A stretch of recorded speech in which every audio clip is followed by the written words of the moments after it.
माल दी गई असी अल्लाह मैं गल सुनाना ए फैसलाबाद तो लाहौर वाल जाते हैं रस्ते के अंदर एक शहर आ गया जिन्हें खुरड़ियां वाला सुनिया ना खुरड़ियां वाला आज तो को 25-30 साल पहले दा वाकया खुरड़ियां वाला के अंदर एक बड़ा जबरदस्त एक्सीडेंट होया कुछ बंदे मर गए ने कुछ बंदे जख्मी हो गए ने कुछ बंदे मर गए कुछ जख्मी हो गए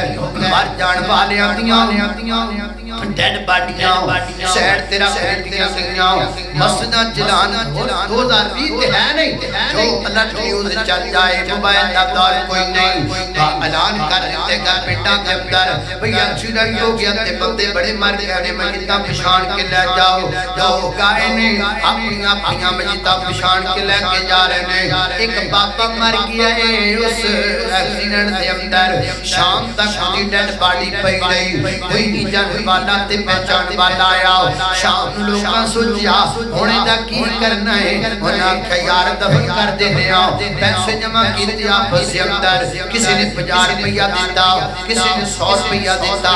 आपस अंदर पैसे इकट्ठे करके उस बाबे दे कफन दा कपड़ा लेके आंदा कफन दिता गुस्ल दिता कफन दिता जनाजा पढ़ाया दफन कर दिता 4 दिन गुजर गए 4 दिनों के बाद उस बाबे दे वारिस लबदे खुड़िया वाला पहुंचे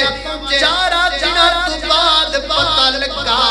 वो जिस बाबे दे कफन वास्ते पैसे इकट्ठे कीते गए सन बाबा 15 मुरब्बियां दा मालिक है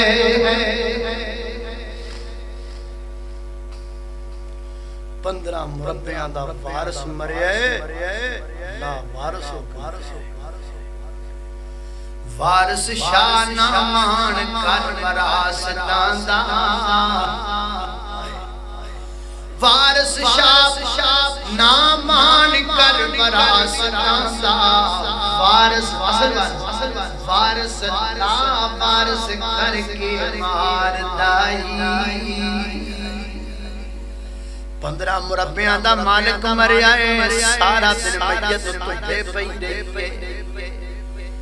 15 मुरब्बियां दा मालिक मरिया है कफन चंदे दा पाक के मरिया है 15 मुरब्बियां दा वारिस मरिया है वारिस हो के मरिया है मार दी की